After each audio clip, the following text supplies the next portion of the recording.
Welcome to the CCFR Radio Podcast, your source for news, updates, and stories from the CCFR.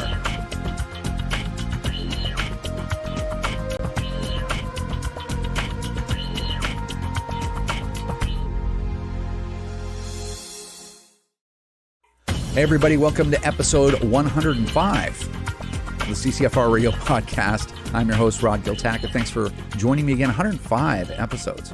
When is this all going to end? Anyway, so here's the thing. I've got so much to cover today that the podcast is probably going to run long. I'm gonna estimate 56 minutes. We'll see if I'm right or not. You can look right down at the timeline and see if I was right or wrong. But there's a lot going on. There's a lot to talk about. It's going to be the same format as usual. I'm going to bring Wilson on. I think the conversation with Tracy and I is going to be even longer. So anyway, you'll see what we've got to talk about. But first, before we get started, I'd like to thank our sponsors, Vortex, the force of optics. Thanks to our friends over at Vortex Canada for continuing to support the podcast. We truly appreciate it. You can check out all of their great stuff over at vortexcanada.net. That's vortexcanada.net. And a huge thank you to our great friends over at the Saskatchewan Rivers chapter of Safari Club International. We truly appreciate their support. You can check out all of their great work at saskriverssci.com. That's saskriverssci.com. Okay, let's get started. We got a lot to talk about. So probably the quickest thing is I want to mention something about the Roger Katenko situation. And the only reason I bring it up is we still don't know anything about what happened to Mr. Katenko. What we do know looks terrible, including the fact that the family can't get a copy of the search warrant, which should be the most basic information that they're entitled to. I'm sure that if you're following the situation, you know all the other things that make this thing smell horrible. I'm not really going to talk about it at length because we don't know anything. But at some point, this information will come out. And the reason I bring it up is just this. If there's a role for the CCFR to play in all that, and there's not always a role for the Canadian gun lobby to play in everything that goes on in Canada, right? But if there's a role to play, we will fulfill that role. If there's a role to play for me personally, I'll be there to do that. And I just want you to know we are awake to the situation. It's important. You know, if you look at any other community in Canada, when something like that happens, the whole community is watching. And we're watching too. I just want you to know that we're awake to it and we're watching it. Okay, that's all I'm going to say about it. Okay, next thing is my cross-examination for my affidavit in the CCFR et al. Versus Canada is coming up next Friday the 17th, if I'm not mistaken. So that's me versus the Crown Council, it's Crown Federal Council. So hopefully I do a good job of it. I've done a few of these, but not that many. But you'll be able to get a transcript of that at some point after that happens. I think you got to pay for them, but we'll pay for that if that's the case. I don't know how we got the other ones released, but we'll make sure that that's released and that you have access to the transcript of that cross-examination. So anyway, just want to let you know that's coming up, and some other cross-examinations are coming up as well. So we're nudging the ball forward as allowed by the system in Canada in this. So anyway, just a heads up on that. The next thing I wanted to talk about is the CCFR Facebook group, and this might have changed. This might have been reversed, but when last I looked, the CCFR Facebook group has been put on admin post approval by Facebook.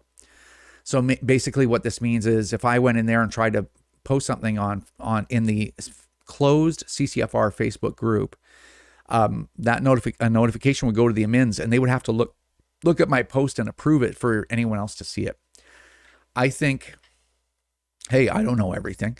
I think what Facebook is trying to do is there's a lot of Rittenhouse memes and some other stuff floating around, and they're trying to combat that for whatever their reasons are. And I think what they're trying to do is they're trying to make the CCFR own every post in there.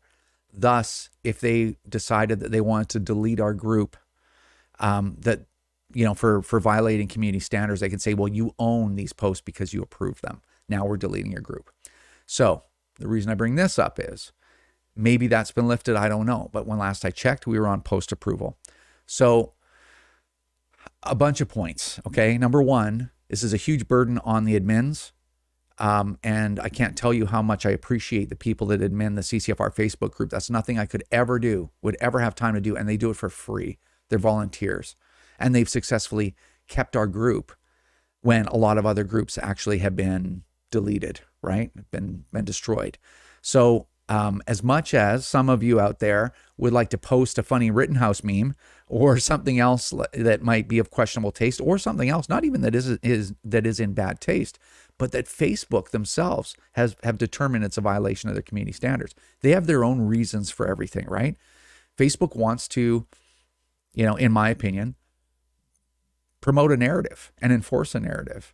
And it's their platform. They pay for it. They maintain the servers. They make sure everything's responsive. They allow us to upload huge content that, I'm not trying to praise the virtues of Facebook, but they own the platform. So they can delete any group they want. And the most important thing for the CCFR when it comes to that group is preserving that group. The number one mission for the admins is to keep that group, because we spent 6 years building that group. There's 57,000 people in there, I think. And it's not one of those really big zombie groups where nothing really is going on. It's a really active group, and it's very important to the CCFR, and we have to keep that group. Even if that group becomes like the like page, where it's just the CCFR that posts stuff that's going on, and maybe you get to comment on it. Like, no matter what the existence of that group is, we need to keep it. Okay, so the group comes first. Just like in my life and everybody at the CCFR, the employees and volunteers, the CCFR comes first, right? It's the organization is the most important thing. What happens to us as individuals is secondary to that. So anyway, if you're posting and it's not going up, it's because it's sitting in a volunteer's queue to read it and go, okay, is that going to violate the Facebook community standards? No? Good, I'll approve it. Okay, so that's why there might be a delay. If your post doesn't get approved, it's probably because they're looking at that and it's like, it's risky.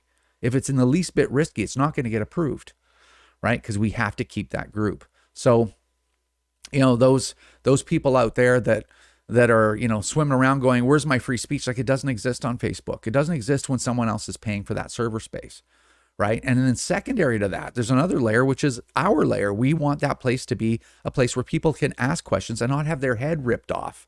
And if you've been on the internet for any length of time, you know exactly what that's about. People they're just swimming around to tear your head off for being just so stupid, when all you're doing is like, I don't know anything, I'm new, So, we eject people like that. I say I don't do it. I don't even know what the criteria is for that, because I can't know everything, right? I'm just one person. But the admins will take people out like that, because what happens is you may be angry at the CCFR for booting you out of that group, but the 20 people that would have left that group because they keep getting abused by you are still in that group. And that's the most important thing. So you have to be cognizant of how you interact with others. And for some people, that's not easy, right? For me, I'm not super great at it either, to be honest with you, at times, right? My personality can be pretty bad sometimes.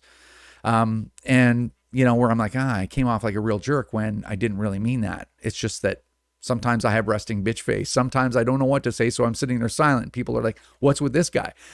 So anyway, all that to say is that we all have to put a lot of effort into trying to get along and have the most harmonious relationship that we can, so that we don't lose our group and that we don't lose people, because it's such a rough place to be, right? And I'm not saying we cater to snowflakes, but people don't want to be abused for asking simple questions, and that happens a lot on the internet. It happens a lot in these Facebook groups, right? So the other thing I might mention while I'm at it, there's two things really, but one of the other important things is people confuse the closed Facebook group as being the CCFR, right? It's like sometimes people will get kicked out of the group. They'll send me a message as if I have anything to say about it. They'd be like, I want back in this group, or I'm canceling my membership. I'm like, well, dude, the reason why you're supporting the CCFR is we've invested an incredible amount of money into a really, really serious lawsuit against the federal government. Not only did we just say, hey, we want the OIC repealed, it's like there's a charter challenge in there too.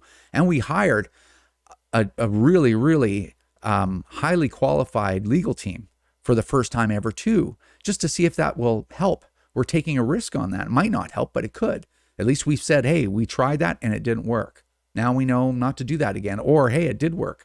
I guess we have to invest more in these court cases, not just have one guy looking after it, right? So those are the reasons, and the public education and the stuff that we did during the election, right? The 250,000 brochures that got distributed.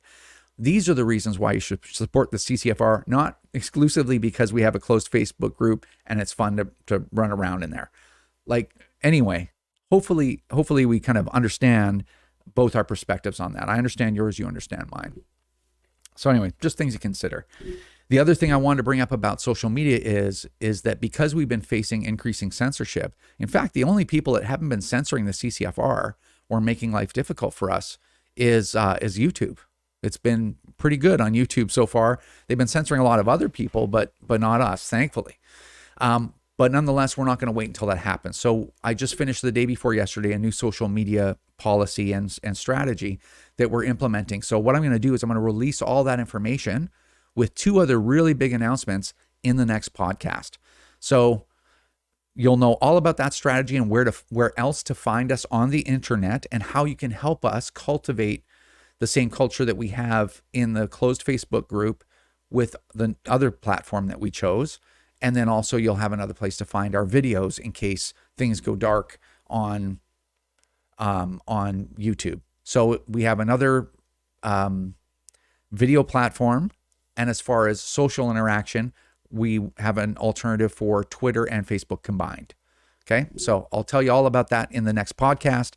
And then having said that, I have 2 big announcements on top of this. So 3 big announcements in the next podcast, which is December the 17th. I think that's a Thursday before Christmas. You'll get, don't miss that one, and make sure you share it with everybody. Make sure you're watching for that one, because I'm announcing 2 big projects. Because, it's the role of the CCFR isn't for me to, scream Molon Labe on the internet at you and say, never give up your guns and, revolution or any ridiculous stuff just to feed your frustration. The reason why hopefully you're supporting the CCFR is because we actually do work. That's the most important thing. And the day that comes that we're not actually announcing new work several times a year, if not every month and a half or 2 months, then that's when you should consider not supporting the CCFR.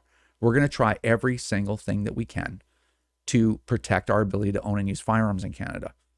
That's it. Okay. So anyway, stay tuned for 2 big projects that we got coming up for those announcements and our new social media strategy. Okay. Next thing, CCFR sidebar. So as you know, I did the CCFR sidebar video, and that's just to take a lot of the sort of philosophical conversation that we would normally have on the podcast to kind of to make the podcast more efficient, because I don't think people are going to want to watch an hour and a half of me blabbing on and on about the way I see things or the way the CCFR reacts to things, for any length of time. I mean, it's just too long. So I'm trying to make it manageable, trying to make the podcast is the most important place to get updates and what's going on with the CCFR. You're going to get some editorializing from me and from Wilson on it, but I just don't want it to be excessive. So I created that video. I'm going to do those videos, the sidebar videos, just as needed.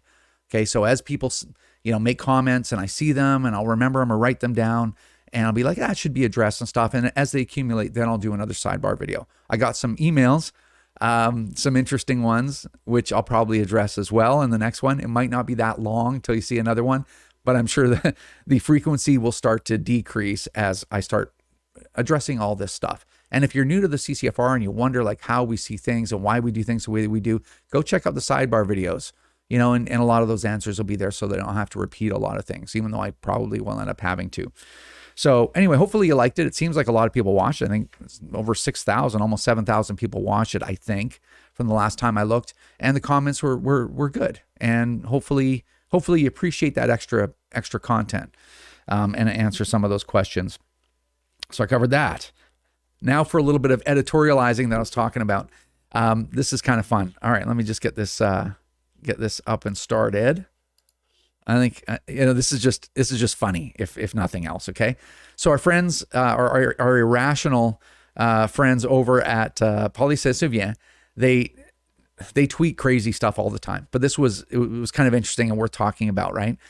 And basically it's an illustration how disconnected from reality they are, and how they can just take, when it comes to morality, they can take one coat off, throw it aside, and just throw another one on immediately without even blinking an eye. So anyway, this is their thing. This is them gaslighting whoever looks at their feed, which is about 90% of their subscribers, I think, are just gun owners, right? Just looking at all the crazy stuff they say. They really don't have a lot of support on their Twitter feed or in general, obviously, right? Because they would be a group as big as ours, you know, but they aren't. So this is them gaslighting the public as usual, trying to convince people that the Conservative Party and Aaron O'Toole lost the election because of guns, which I think is interesting, right? And then they have this video of this liberal MP. She fits in really, really well. Very irrational, very unreasonable, and again, big claims. You know, whatever. She fits in really well with Polly Saint-Vian, and she fits in really well in the Liberal Party. So anyway, I'm not going to play this video for you. I know I'm going on about it. I'm not going to play the video, but she uploads this video of her asking some hyperbolic, ridiculous question, basically like, do the Conservatives, you know, support strengthening a ban on assault weapons? It's like, how many things can be wrong with that? They're not assault weapons. Why would you support a ban? It's got nothing to do with violence, whatever, right? But is trying to loop this around Aaron O'Toole's neck because, and I will have to be fair, Aaron O'Toole did not do a great job of providing a position on the OIC, why he wanted to repeal it. He just seemed very unprepared, and it was a misstep. I mean, it is what it is. I make missteps too. I've done a few of those in my time as well. I mean, he's just a person, right? And yeah, he didn't handle it well. The reversal was bad. It was bad for his base. It was bad in front of other Canadians. But he got that worked out. Okay, so they figured, this Rachel person figures that she would capitalize on this. And I'm not going to play the video, like I said, but Aaron O'Toole answered perfectly to what she said, and he basically called her out, which for what they are, what all of these people are. They don't really care about violence. It's all about manipulating the public and getting votes. That's it. Because if they really cared about violence, they would actually have a real conversation about firearm-related violence and, you know, violence against women, all the rest of that stuff. It's all about just taking guns away from licensed gun owners and leaving criminals alone. That's all it ever is. And he called her on it, and it worked. So anyway, Polly Saint-Vian and Rachel thinks that this helped their case. So she puts it up there. They get savaged in the comments. She bans a bunch of people, like blocks a bunch of people. And then Polly's like, oh, in case anyone's doubting the negative impact of Aaron O'Toole's stance on assault weapons after the election and its outcome, basically, here's a long list of opinions or findings from pollsters and media commentators. Well, number one, pollsters are wrong more often than they're right. But anyway, whatever, right? I mean, just look at the 2016 US election. That was a perfect example. And who cares what the media says? The media, a lot of the media are getting paid by Justin Trudeau to carry his narrative. And you know it. The media publishes false stuff and ridiculously disconnected opinions constantly. None of them could even stand to debate me, and I'm a nobody. They wouldn't last 4 or 5 minutes in a debate with me over these issues. But they'll put their opinion out there nonstop. So anyway, they paste all this stuff. Of course, the media is going to come to Justin Trudeau's rescue in an election. He's the one paying a lot of their salaries, right? And especially the CBC, right? The less Canadians watch the CBC, and the less the CBC, the worse their reputation gets, the more money Justin Trudeau pumps into them. He's even increasing their budget again. They're the most well-funded media organization in the entire country. And it's state broadcaster. So anyway, this is completely ridiculous. So I thought, you know what's interesting is they're saying, oh, the reason they lost the election is guns. Well, let's look at this. Where is that? Here. Abacus Research. Okay, this is one of the pollsters they're talking about. Top issues impacting the most recent vote: reducing your cost of living, improving healthcare, dealing with climate change, making housing more affordable, growing the economy, managing the deficit, getting more people vaccinated. Managing the deficit, that's an interesting one, right? Because they elected the Liberals. And it's like, oh yeah, let's drill down even further. And this is what was impacting their votes. And look, these are very low numbers, by the way. At the top, protecting public services like healthcare and education. You'd think that would be important to Canadians, and it should be. Running an ethical and scandal-free government. I don't know how this could be on the tops of Canadians' minds, yet the Liberals got elected. I don't know. But hey, Canada's upside down world. keeping Canadians united, reconciliation, making childcare affordable, representing Canada internationally, dealing with the Afghan crisis. I don't see guns at all on this. And then if you look at issue ownership, this is basically really a grab bag of everything that all of the top election issues, and nowhere on here is guns. And so this is a case, again, as usual, of polysensitive youth seeing what they want to see. It's them gaslighting. It's like, this is why I lost election. It's not. This didn't even play in the election. And if you notice, the only time liberals will talk about gun control is when they have a scandal, or they need to change the channel, or they're in trouble. So was that a big part of the liberals' election campaign from day one? No, it wasn't. But the minute they started losing, right, in the polls to Aaron O'Toole, smash the glass, bring out gun control, right? It's the old and it works. Like, it does work, right? It definitely took the heat off of them that they were having for all of the issues that were going on, why Aaron O'Toole was pulling ahead in the polls. It definitely worked that way. But anyway, it by no means was a deciding factor, and by no means did anyone change their vote. Oh, I was gonna vote conservative, but when I found out about the gun issue, oh yeah, I changed my vote to the liberals. Like, so ridiculous. Anyway, I have just a couple of other points.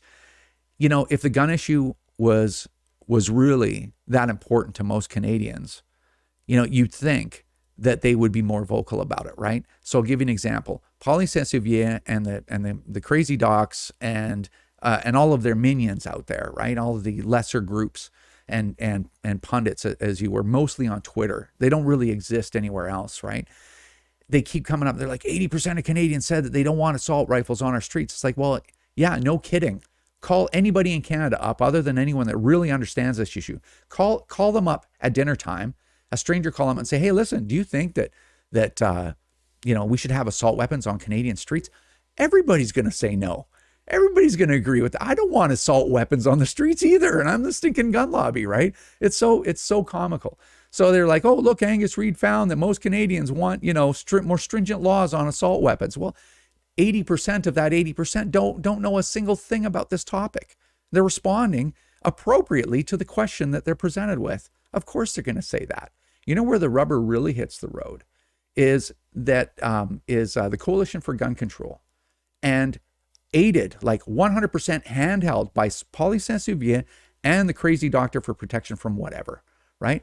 All of those groups together launched a parliamentary e-petition. And not only that, the city of Toronto gave them a monument outside front of City Hall to promote this petition. And it's my understanding that the Transportation Authority of Toronto gave these groups free advertising. Well, I think it was spearheaded by the Coalition for Gun Control, free advertising for this on all of Toronto Transit for this e-petition. And you know how many signatures they got? They got 22,100 of them. Okay, that's the best they could do. So for most Canadians, they're like, hey, do you think we should take assault weapons off the streets? And Canadians at dinner time, to this, voice on the phone goes, yeah, absolutely, no assault weapons. And like, okay, would you take 3 minutes to sign an e-petition? No, I won't. What? That's asking for more than we can give right now. 3 minutes? Forget it. But on the other side, with no national advertising, with no access to mainstream media, I mean, that petition was on mainstream media, by the way, and all of their reach. But for gun owners, we get none of that stuff. Nothing. We didn't even we didn't advertise. We never paid for advertising, if I remember correctly. It could be wrong, but I don't think we did. And what did we get? Almost 300,000 signatures, the biggest parliamentary e-petition in Canadian history, short history, because we have to stay accurate. I got to stay reasonable, but the biggest one ever. What does that tell you? Right? That people would advocate against the OIC so vehemently that we get 300,000 verified signatures. Yeah, all of Canada agrees, Canadians should have no guns. For sure, Paulie. Anyway, it would be funny if so many people weren't being hurt by it. And it would be funny if I didn't almost feel bad about it, like how bad it is. So anyway. Okay, moving on. 24 minutes. It's been a while. Okay, last thing I want to say real quick is there's so many other things, but last thing I'm going to say right now is there was an article written by Brett Weinstein.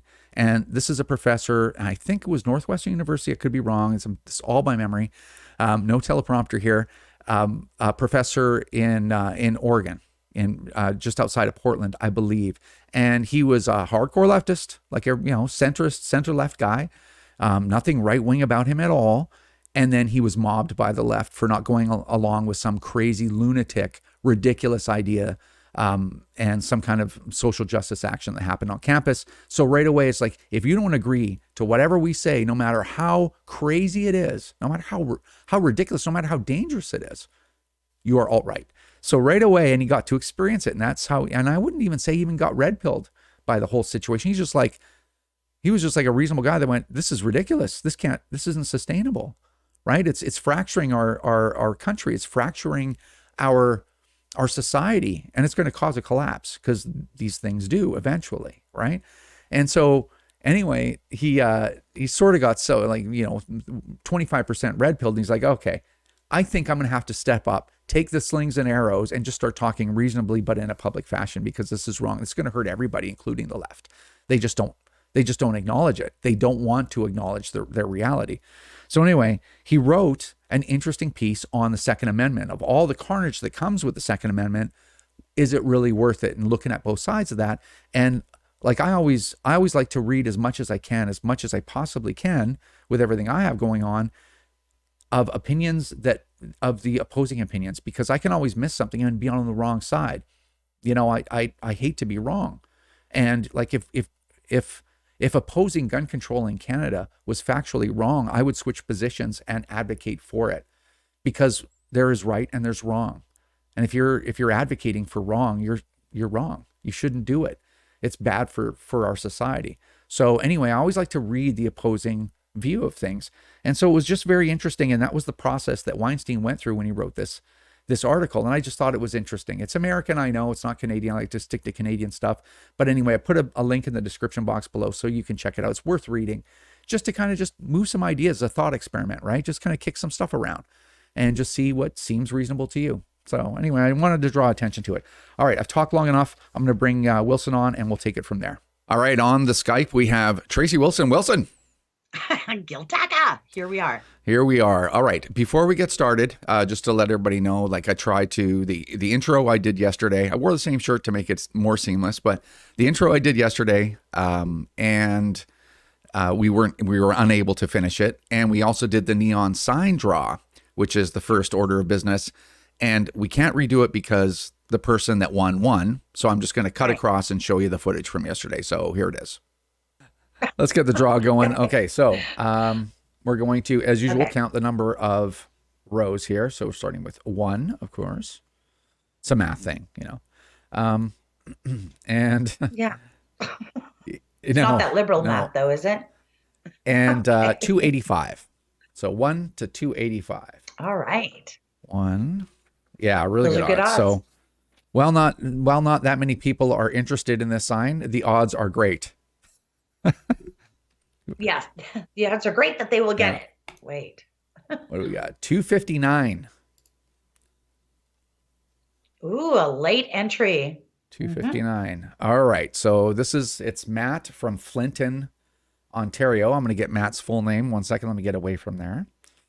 Just so I don't expose everybody's name. All righty. Okay. Let me check here. Yeah, I'm having Matt Caird. Oh, that's Matt fine. Caird. Awesome. Yeah, So an from Ontario Flinton, guy. Ontario. So awesome, Matt. Well, Yeah, you got a CCFR radio sign. You can start your own CCFR radio podcast. Right? Yeah. No, you can't. Yeah, I don't know. Okay, we're back. So congratulations on the winning the CCFR radio sign. And this month, which started already, we're always behind, which started like 10 days ago. It's for the CCFR sign that you have and that I have. Yeah. So anyway, that's the new draw. So if you want to donate $10 or more to the CCFR, you will be automatically entered into the contest for free. and good luck to everybody. First thing we need to talk about is the Liberals' new fantastic Justice Bill C-5. What's the deal with that, Wilson? Okay, so C-5 is the Liberals' replacement bill for C-22. That, of course, died on the order table when the writ was dropped for the last election. So it seeks to remove the mandatory minimums for some very serious crimes, both firearm-related and involving drugs. We're going to focus on the gun charges. But what it does is it gives the judge some latitude to deliver softer sentences.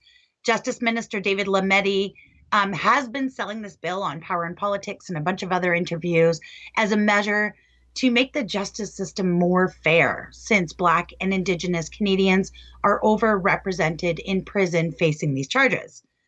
So I have to wonder if studying the data shows this, that Black and Indigenous people are committing these types of crimes at higher rates. And I'm not saying they are, he is. But then is the solution to these crimes simply to reduce the penalties for them? Or maybe are there other solutions that we could look at? Socioeconomic issues, systemic inequities, what's happening in these racialized communities that's resulting in higher rates of crime under these charges? Or, the Liberal way, why bother doing all that crazy stuff, and let's just signal our virtues and turn violent criminals back out into the streets quicker. So I'm not entirely sure how it's going to produce a safer or more fair Canada for anyone. But yeah, it's concerning to me. It's very concerning. Yeah, well, I guess their answer to rising gun violence and taking gun violence seriously by reducing sentences or giving judges the latitude to give lower penalties to people committing those crimes. So I think one of the most startling things was Pauline Saint-Sauveur, okay, the group that's basically, we don't care if you burn the whole country down as long as it saves one life. I mean, that's their criteria, and only the lives that they think are important, not anybody else's life, just only the lives that they think are important. They were completely silent on this. Can you imagine if the Conservatives lowered sentences on gun crimes and they were in power? They would be burning their own houses down in protest, but they were completely silent on this. Yeah, well, and that's the thing. I think as reasonable Canadians, sure, we may have some political differences or what have you, but if you have to maintain the ability to call out your side when they're wrong on something, and it's okay to do that. It saves your credibility. So there's lots of times I've called out the Conservatives on things they've done that I didn't agree with, or I didn't think were right, or were bad policy. And I mean, that's how we improve as a society, is by being able to take an honest look at something and being like, yeah, that's not okay. And they're just unable to do it, right? They will cheerlead their side no matter how many lives it costs or how society is degraded. So I don't know. Yeah, and it's always the same with them because, of course, their pundits, are like, yes, oh, well, it's unconstitutional, and there's constitutional issues, and everything from their side. It's interesting because everything caters to the criminal. Everything caters to the people that are committing the offenses. When justice isn't served, victims are victimized twice, right? And right. Yeah, I mean, it's all about protecting the criminals. And if somebody was robbed, had a double barrel 12 gauge shotgun pointed in their face, and were robbed of their thing, or they're raped or whatever, they're like, yeah, well, here's the thing though, a longer sentence for this guy isn't going to rehabilitate him. It's like, well, there's fundamental justice, and everybody forgets about fundamental justice. You stuck a loaded firearm, probably illegally obtained, loaded firearm in somebody's face and put their lives at risk and took their things by force, and maybe even took their life. Maybe there's like, it's like their answer to everything is give these people what they want and you won't be hurt. It's like, well, wait a second. What if what they want is your life? Yeah. And it's just, it's all one-sided. Victims have, it's funny. The Pauline Saint-Sauveur and the docs and everything's like, oh, what about victims? What about victims? What about victims? Until the rubber really until the rubber really hits the road. Then it's like, well, who's the real victim here? It's the guy holding the gun, pointing it in your face, right? It's the guy that took that shotgun and smashed you across the orbital and broke your orbital with it. And it's funny because Lametti, I'm going to play a quick little clip right now, but check this out. And so the people who are targeted here are, the people who use a long gun because they're desperate. Okay, so what Lametti is actually saying is he's portraying, again, and this is like, I guess to my point, he's portraying criminals as the real victims. Like, well, somebody just has a long gun and they're desperate. This is like trivial stuff. It's like, what exactly are you talking about here? You're talking about somebody that put a firearm in somebody else's face and robbed them. And these are people that don't understand firearms that could easily kill somebody, blow their head right off. Like this, and this is like no big deal. This is injustice here. And I don't care if it's a white person or any other race that does this kind of stuff. It's wrong, and you need to be punished for it. And it's like I said, it's always about the rehabilitation. Oh, these things don't work. Oh, I don't doubt that recidivism is a big problem, and longer sentences don't have a demonstrable effect on that. Yeah, but that's not always the point. The point is you did something. You hurt somebody. You broke the law, and there's an accountability that there's a price to be paid for those things. And if you have no price, then why follow the law? Anyway, it's just there's so much wrong with this. Here's the other thing. When violent criminals, especially repeat offenders, are in prison serving, really heavy mandatory sentences, guess what they're not doing? Shooting people. So,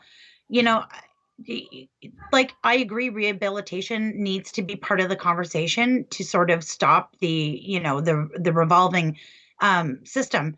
But that is not the sole cause of having having sentences. You are being punished for breaking a law that we as a society have agreed that is for our safety, right? So yeah, I don't know. It's a tough conversation because I think ideologically we are not the same. And it's even tougher as a gun owner because at the same time that they're spending billions of taxpayer dollars that we don't have to, apparently confiscate our legally acquired firearms that we've used for decades without issue. They're on the turning cheek and doing this. And it's unbelievable to those of us who are sitting here going through it. But I don't know. It's a crazy time. Well, and I'm hoping, there's a lot of crazy stuff going on in Canada right now, but I'm hoping that people are waking up to this stuff.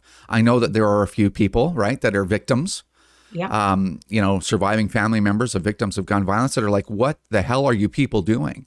Yeah. Right. And I'm like legit victims and people that have advocated on the liberal side of things for a long time now are just like, now I'm starting to see why gun owners are so angry because you guys are just, it's like none of it is to do with justice. None of it is to do with the greater good, like zero. It's all about manipulation, getting votes, staying in power, hurting those that wouldn't vote for you, like literally. And I can prove here's the thing. I'm not just some idiot wearing a bow tie on the internet, shooting my mouth off, making a complete moron of myself. I can prove and defend every single thing I'm saying, and not just on Twitter where I can just block somebody. I'll sit in a room and debate these things with anybody. And it's just demonstrably true. And what you said is completely right. You don't need a study to say, yes, putting people in jail reduces crime because they're not out on the street able to physically do it. That's right. Anyway, whatever. This is the liberal utopia where if you get shot with a firearm by some unlicensed person, they'll come to your house, victimize you, and take your property for it. And it's just wonderful. Yeah. I don't know how anybody's stupid enough to vote for this stuff. I know I'm getting a little excited and I don't usually do that. But it gets to a point where you're like, it does. Stop the train. I want off. This train is going right into the side of a mountain. How come well, I shouldn't say nobody sees it. A lot of people see it. A lot of people see it. And I'll tell you why more people don't see it is because you've got people like David Lametti up there on Power and Politics, a CBC show, portraying this as some sort of, fair and equitable reform of the justice system. And, an average Canadian who maybe doesn't actually read into what charges they're talking about would look at that and say, yeah, it's time we get, more fair. And there's a lot of conversation about, working with our Indigenous communities and these things. So they sell it like that and people buy it. But the problem is you only need to look at the list of charges to recognize that that is not what this is about at all. And it's or maybe it partially is, but it's the craziest way to to reduce crime is to put criminals, violent criminals with gun charges, back out into the streets earlier. Yeah, fix all of your societal issues. That's your job. And they ignore it completely, so the problem keeps going, and it allows them to do all these crazy things and fool. You know, I don't like to say divisive things because this is what Justin Trudeau is a professional at, but I mean, it's just the stupidest people buy it, eat it up. And unfortunately, they vote Liberal. And, and I used to vote Liberal back when Liberals were true centrists, right? But anyway. Yeah. I always say this isn't our parents' Liberal Party. It's not. For sure. It's a crazy, twisted animal that is unrecognizable, and I think Jean Chrétien, if he still has the capacity to weigh these things fairly, is probably going like, what happened? What went wrong? He's probably this party's unrecognizable to old school liberals, I would imagine. Anyway, there's so much to say about this, but we got to move on because we got one more thing to talk about. Actually, two more things. I'll spring one on you at the last minute. But as it turns out, CERB funding has been used by gangs to purchase illegal firearms, smuggled firearms, and fuel the firearm-related killings and violence in Canada's urban cities and rural communities. Right. So we've seen a rise of gang violence in Montreal as of late. And of course, it's sparking a lot of conversation and debate about what should be done about it.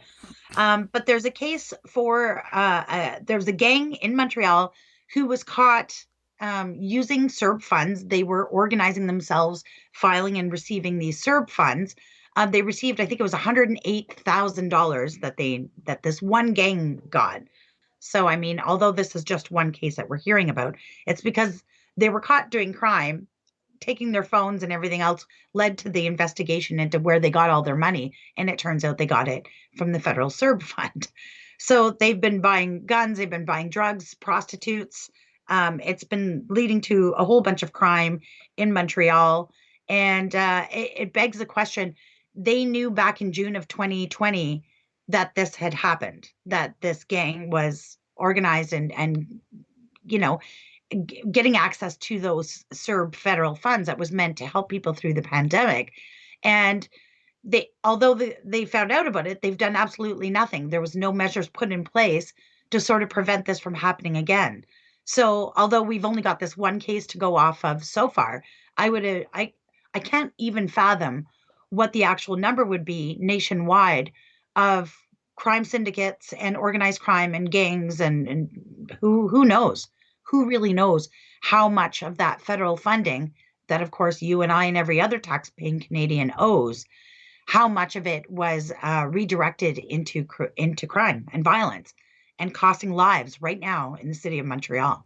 Yeah, and costing us our property as well. But yeah, I saw this and I looked at it and I was like, I'll share the tweet, I'll retweet it and stuff and make a few comments because it's a terrible situation. Sure. But I mean, I'm sure there are gang members that are on social assistance, on welfare, getting welfare payments and spending that on drugs and 20 timesing their money, right? Like it's, I don't want to act ever like the other side, which are just, they take their morality on and off like a different jacket, right? Sure. So it could have happened to anybody.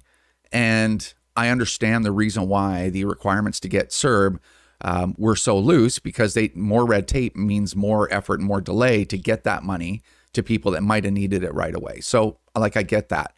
But the real scandal is they knew it was happening and did absolutely nothing. It was like, yeah, whatever, if we got to let gangs shoot up, downtown Toronto and then turn around and pour all this money into taking Rod and Tracy's guns, you got to break a couple eggs if you're going to make an omelet. So whatever. That's the real scandal is they didn't tell anybody and they didn't do anything to stop it. That's exactly right. You're 100% correct. If the Conservatives were in power during a pandemic election, would it have been any different? Possibly not. But I'd like to think that when that was brought to their attention, almost a year and a half ago, that there would have been some measures put in place. But anyways, I am 100% positive we'll hear more stories like this coming out across the country. And I think it's some lessons learned, and we've got to move forward from it. But this is all part of a broader conversation of keeping the illicit firearms out of the wrong hands. That should be the focus rather than, of course, running around chasing Rod and Tracy.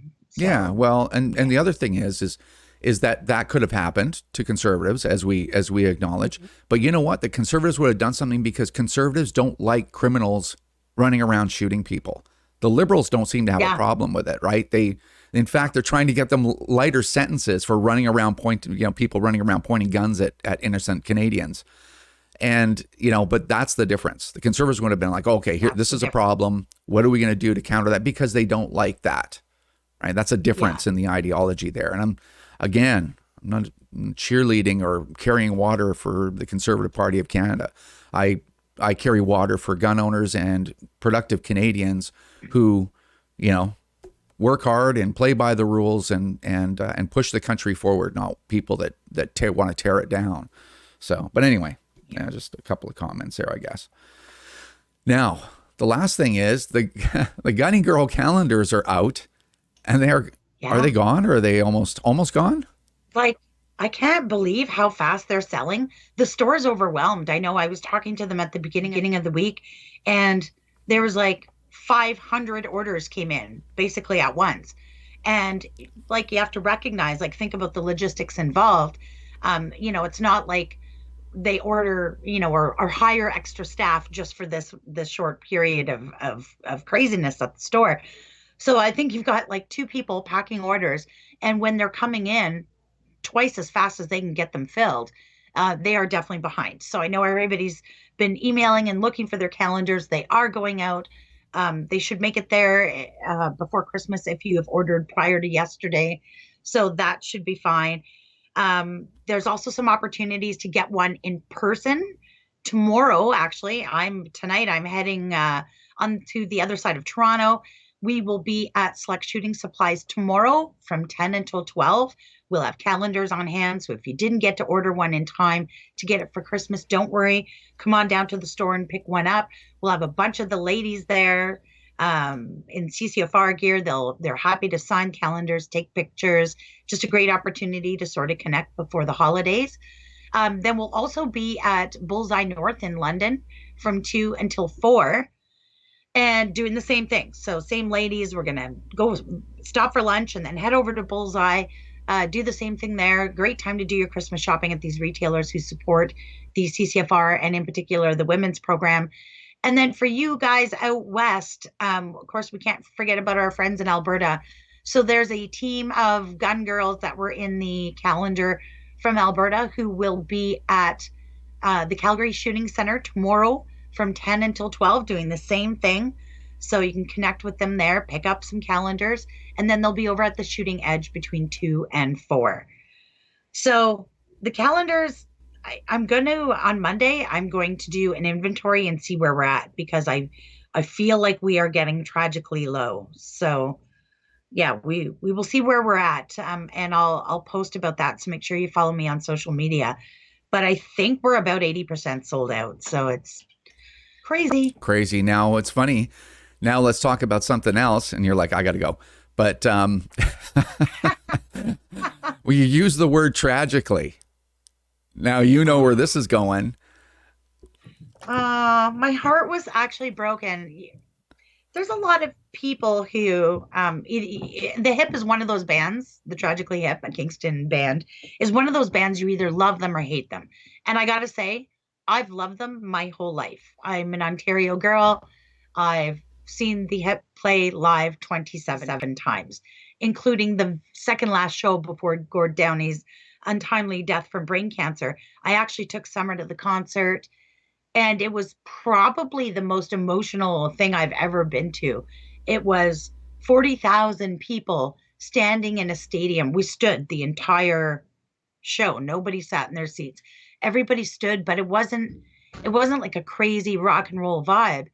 It was everybody standing. We sang every song, every word of every song, and tears streaming down faces. And it was very, very emotional. Like, and then of course Gord passed away, and they're sort of a Canadian icon, whether you like them or not, they are. And I recognize they've sort of got a lot of ideological differences than I do. They swing a little left. However, they came out last week or on Monday with the anniversary of the Polytechnique shooting with a fundraiser that they're doing. Now, I don't have a problem with that. I think it's actually kind of a noble thing for musicians or entertainers to sort of take an interest in some social justice type issues. But it was the beneficiary of their fundraiser that I take issue with, which of course was Polly Soussouvier. Now, I went to their website and read some of it, and it seems like they think that the funds that go to Polly Soussouvier go towards the families of the victims. That is not true whatsoever, or at least not that I'm aware of or have ever been able to find evidence of. So, there's going to be a letter writing campaign, but I tweeted about that and I posted it in the group, and some people are like, "Oh, who cares about the hip? I don't care." Well, I do. Like, I don't know. It was disappointing because funding Polly Soussouvier, what that means is you are funding and fueling the assault on Canada's legal gun owners. And to me, that's not noble. So until I am able to focus more energy on that and actually get to speak to somebody over at the foundation and voice my concerns, they've been removed from my playlist. Yeah. It's silly. It's not 1990 anymore. You can't just be like, oh, okay, well, here's a good cause and throw something behind it, because all of these causes have gotten so politically polarizing because everyone has gotten so extreme. It's funny because Bill Blair likes to call gun owners extremists and Islamophobes and all these, all these names that just they're meaningless now. But everyone has become an extremist where we can't sit in a room together. And it's always, and I've said it a million times, I know I'm boring people, but it's always the CCFR, Canada's most sophisticated and influential gun lobby group, that stands here and says, hey, we're ready to sit down and work with you. There's no reason we need to be enemies. We both want the same thing. We just want to go about it differently. Let's work together and let's solve these problems. Like, where's there a gun lobby group anywhere, even in the United States, that does that? But yet these people, it's all about punching legal gun owners in the face. It's your neighbor on the right side of your house throws trash on the lawn, and you walk out your house angry, go to the neighbor on the left side, and you just be like, you piece of garbage. If you ever throw trash on my lawn, he's like, I haven't done anything to you. It's like, don't give me that stuff. You're an extremist. And you're like, it's the garbage is right there. It's stupid. Yeah, and this goes on and on and on. And unfortunately, the hip, they just didn't do their required reading first. And, and the problem with a lot of these guys is they're like, even if they really felt like they messed the bed, they're like, we can't go back. Our pride is more important. Yeah, our pride is more important than right versus wrong. But anyway, I was never a big fan of the hip. When I was in a band, I did a couple of hip songs because some of their songs were good. They were rocking, good bar tunes. But overall, I wasn't a big fan. But definitely, I want nothing to do with them now. It's just like, you know what, man? You're a musician. Make music. It's the same reason I'm not out there advocating for other things, because I'm the gun lobby guy right now.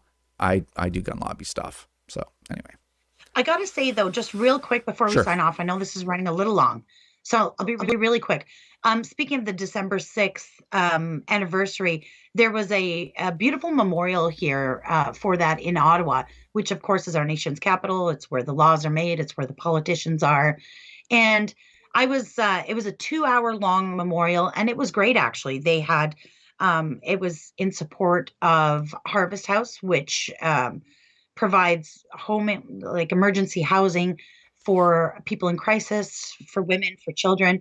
There was representatives from women's shelters. It was really based on the idea of trying to find solutions or at least supports for people experiencing gender-based violence. There was some speakers from the Indigenous community who talked about the missing and murdered Indigenous women and girls. There was speakers from the trans community speaking about the violence that they've experienced just, by virtue of being a transsexual. And it was just like the whole community sort of came together. There was not one mention of gun bans against legal gun owners, and there was actually no mention of police civiliens for that matter. So, yeah, it was interesting. I think going forward, I think that's something that we can highlight instead of using that, that anniversary to continue the attack on legal gun owners. I think it's a perfect time to turn that around and focus on finding solutions and resources to help women and to help people in our community who are experiencing gender-based violence. I think everybody can agree on that. Everybody does agree on that. Yeah, there's and everybody does agree that those are the real problems, that gender-based violence is a problem, and the way to help people, women's shelters and giving women a place to go. If you took I did this calculation, I'm not going to go too long, but I did this calculation, and I'll use it someday and bring it out in a debate. But for $1 billion, you could create an infrastructure for women fleeing violence, where they could get counseling services for them and their kids. They could get housing in these big centers. They could work on their GED if they didn't have a high school diploma. They could get career support, building a resume, somebody there to help them. They could get professional development courses, training right there in-house. There's so much that you could do to just completely change people's lives. And the Liberals don't want to do any of it. They just want my semi-auto. That's it. It's just, it's complete insanity. And it's even the people that don't, they're like, well, I don't know who needs a gun like that. Like, really, sit down for an hour with somebody. Like, I will do it with you. Sit down and just talk about it. Because if you talk about it for any length of time, more than a few sound bites on CBC, the whole thing, the whole curtain just falls right to the ground. You're like, okay, I see why. Yeah, you're 100%. Yeah, I see what's going on here. But you know what? And that's why we're being censored. And that's why the mainstream media will not give us the coverage that they give these there's a reason for all of that stuff. And if there wasn't, let's all sit down together and CBC can do a 1-hour show and get all the people in the room and get an honest moderator and let's talk it out. But we'll see. Anyway. Well, don't hold your breath waiting. No, I'm not going to hold my breath. I got other things to do. But anyway, thanks for the update. It was long, but I think there's so much going on for gun owners right now, which is good and bad, I guess. But thanks for coming on and updating us, Ms. Wilson. Awesome. Well, I hope to see some of you guys out there at our calendar signings. And thanks a lot for supporting the women's program at the CCFR. All right. Take care, my friend. All right. Be safe. Okay. Wow. That's going to do it for the CCFR radio podcast. I know it was a long one, guys. So thanks for hanging in there. One last thing I want to say is that I talked about 3 big announcements that will happen in the next podcast, which should be right before Christmas. I'll have to figure out when exactly that will be. But I'll do one more right before Christmas, and I'll make those 3 big announcements. One of them depends heavily on my health issue, which I will know in the next podcast. I'll be able to share what the outcome of my treatment was with you, which is I'm having a PET scan, and I'll have the results by then. So anyway, hopefully it's good news. Hopefully I can follow through.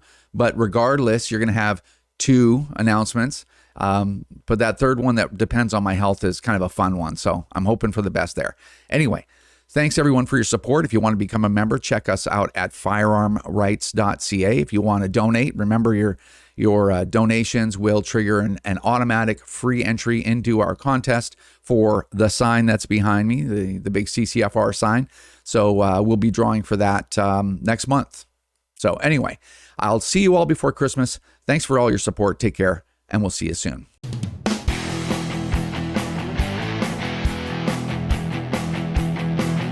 This is another episode of the CCFR Radio Podcast. Remember, if you don't stand up for your own ability to own and use firearms, who will? Join the CCFR or donate right now at www.firearmrights.ca.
This is another episode of the CCFR Radio Podcast. Remember, if you don't stand up for your own ability to own and use firearms, who will? Join the CCFR or donate right now at www.firearmrights.ca.